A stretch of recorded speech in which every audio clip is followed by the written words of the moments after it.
Hi, I'm Dorothea Dix, and today I'm here to talk about the horror behind the walls between most mental institutions and asylums across the country.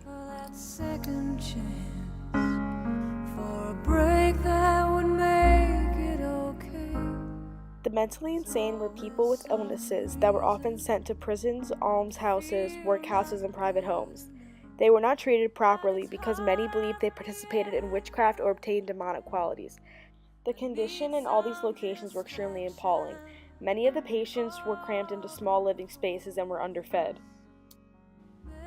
The mentally insane were required to live in cages, closets, cellars, stalls, and pens. They were often chained and beaten with rods to ensure obedience. The rooms were overcrowded and dirty. Often, the violent criminals were paired with the mentally ill as well. Many reformers, along with myself, believed that these mentally insane needed treatment and care, not punishment for their actions, in which they could not control. You might be wondering who I am and what I have to do with this movement. Well, I was a main leader of the Asylum reform movement. I spent over 2 years gathering information about the horrors of these living conditions of the mentally insane.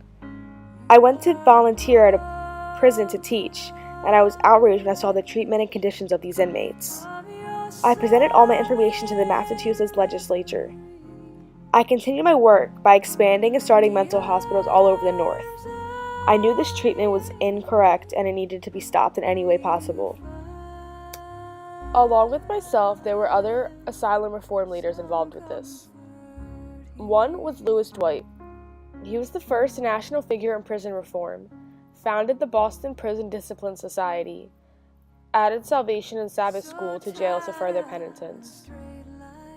Another was Dr. John Galt. He was a doctor who cared for the mentally insane. He also introduced moral management therapy and calming medications. One more was Samuel Gridley Howe.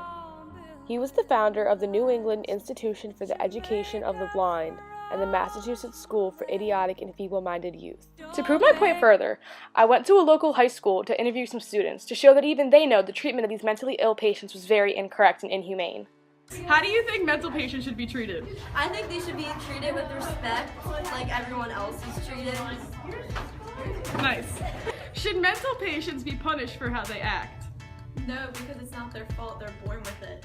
They can't help it. Should mental patients be beaten? Of course not. No.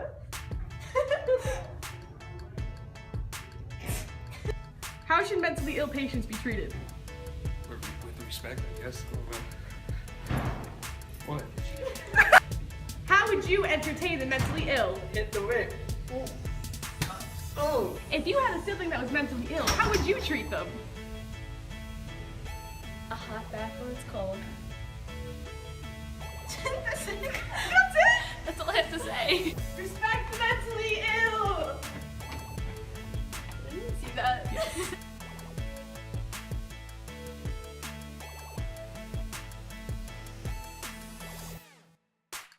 If you had a mentally ill sibling, how would you want others to treat them? I would always treat them nicely. A blanket when it's cold and a hot bath when it's cold.